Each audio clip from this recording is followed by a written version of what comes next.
America Iran మధ్య ఉద్రిక్తతలు తారాస్థాయికి చేరుకున్నాయి. హర్ముజ్ జలసంధిలో వాణిజ్య నౌకలపై దాడులు చేసిందంటూ ఆరోపిస్తూ అమెరికా వరుసగా రెండో రోజు ఇరాన్పై క్షిపణుల వర్షం కురిపిస్తోంది. తీర ప్రాంత నగరాలు, కీలక మౌలిక సదుపాయాల లక్ష్యంగా భీకర దాడులకు దిగుతోంది. అటు అమెరికా దాడులకు ఇరాన్ కూడా అంతే ధీటుగా బదిలిస్తోంది. కువైట్, బహ్రెయిన్లలోని అమెరికా సైనిక స్థావరాలపై డ్రోన్లు, బాలిస్టిక్ క్షిపణులతో ఎదురుదాడికి దిగింది. ఇరాన్పై వరుసగా రెండో రోజు అమెరికా సైన్యం క్షిపణులతో విరుచుకుపడుతోంది. హర్ముజ్ జలసంధిలో వాణిజ్య నౌకలపై దాడులు చేసిందంటూ ఇరాన్పై భీకర దాడులు చేస్తోంది. ఈ విడతలో ఇరాన్లోని 90 లక్ష్యాలపై దాడులు చేసినట్లు అమెరికా సైన్యం ప్రకటించింది. ఇరాన్ తీర ప్రాంతంలో వాయు రక్షణ వ్యవస్థలు, తీర ప్రాంత నిఘా ఆస్తులు, క్షిపణి, డ్రోన్ నిల్వ కేంద్రాలు ఉన్నట్లు పేర్కొంది. నౌకాదళ సామర్థ్యాలు, సైనిక లాజిస్టిక్స్ మౌలిక సదుపాయాలతో సహా 90 ఇరాన్ సైనిక లక్ష్యాలపై అమెరికా బలగాలు దాడి చేశాయని సెంట్రల్ కమాండ్ ఒక ప్రకటనలో తెలిపింది. తీర ప్రాంతంలోని పలు ప్రాంతాల్లో పేలుళ్ల శబ్దాలు వినిపించాయని ఇరాన్ ప్రభుత్వ మీడియా తెలిపింది.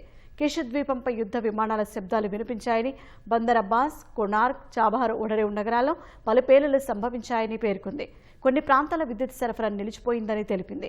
అమెరికా దాడుల కారణంగా చాబహార్ నగరంలో విద్యుత్ కోతలు మొదలయ్యాయి. కనీసం 3 విద్యుత్ లైన్లు తెగిపోయాయని, చాలా మంది పౌరులు అంధకారంలో జీవనం సాగిస్తున్నట్లు ఇరాన్ ప్రభుత్వ మీడియా పేర్కొంది.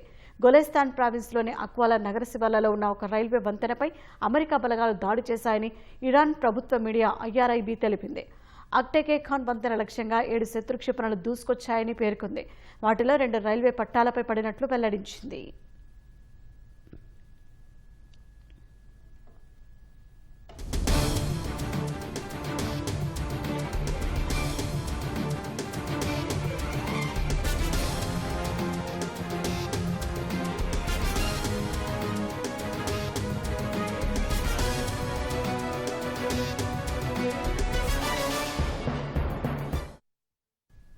హర్ముజ్ జలసంధి విషయంలో ఇరాన్ను అమెరికా ఉపాధ్యక్షుడు JD వాన్స్ మరోసారి హెచ్చరించారు.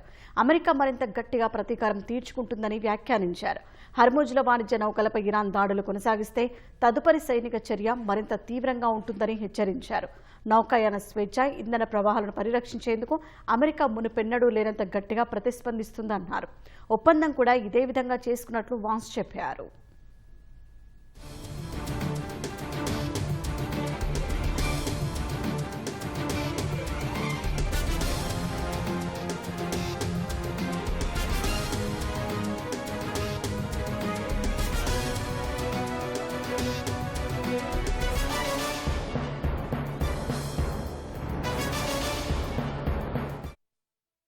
అటు కువైట్, బహ్రెయిన్లోని అమెరికా స్థావరాలపై దాడులు కొనసాగిస్తున్నట్లు IRGC ప్రకటించింది. అమెరికా స్థావరాల వద్ద ఉన్న ముఖ్యమైన మౌలిక సదుపాయాలు, సౌకర్యాలపై దాడులు చేస్తున్నట్లు స్పష్టం చేసింది. అమెరికా దాడులు జరిగిన కొన్ని గంటల తర్వాత తమ నౌకా, వైమానిక దళాలు క్షిపణి డ్రోన్లతో విరుచుకుపడినట్లు పేర్కొంది. కువైట్లోని కామో, అరిబ్జాన్, అలీ అల్ సలేం, బహ్రెయిన్లోని జుఫైర్, షేక్ ఇసా స్థావరాలను లక్ష్యంగా చేసుకున్నట్లు IRGC తెలిపింది. తూర్పు ప్రావిన్స్లోని పవిత్ర నగరమైన మషద్ వైపు ఉన్న 2 వంతెనలపై జరిగిన దాడులకు ప్రతీకారంగా ఈ దాడులు చేసినట్లు IRGC వెల్లడించింది.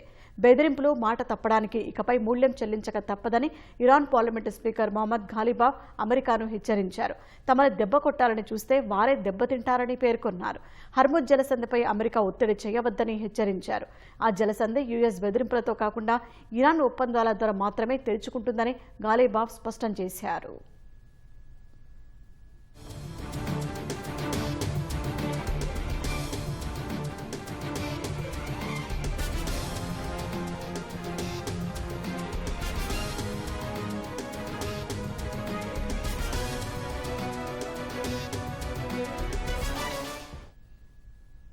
ఇరాన్ దాడులతో గల్ఫ్ దేశాల్లో సైరన్లు మోగుతున్నాయి. కువైట్, బహ్రెయిన్, ఖతార్లలో ఈ ఉదయం నుంచే ప్రజలను అప్రమత్తం చేస్తూ ప్రమాద హెచ్చరికలు సైరన్లు మోగాయి. పౌరులంతా ఇళ్లలోనే సురక్షితంగా ఉండాలని అధికారులు విజ్ఞప్తి చేశారు. ప్రస్తుతానికి 3 గల్ఫ్ దేశాల్లో సంభవించిన ప్రాణ, ఆస్తి నష్టంపై అధికారికంగా ఎలాంటి సమాచారం లేదు. తమ వైపు వస్తున్న డ్రోన్లు, క్షిపణులను విజయవంతంగా అడ్డుకుంటున్నట్లు కువైట్ సైన్యం ప్రకటించింది. 2 బాలిస్టిక్ క్షిపణులు, 13 డ్రోన్లను విజయవంతంగా అడ్డుకున్నట్లు కువైట్ వెల్లడించింది.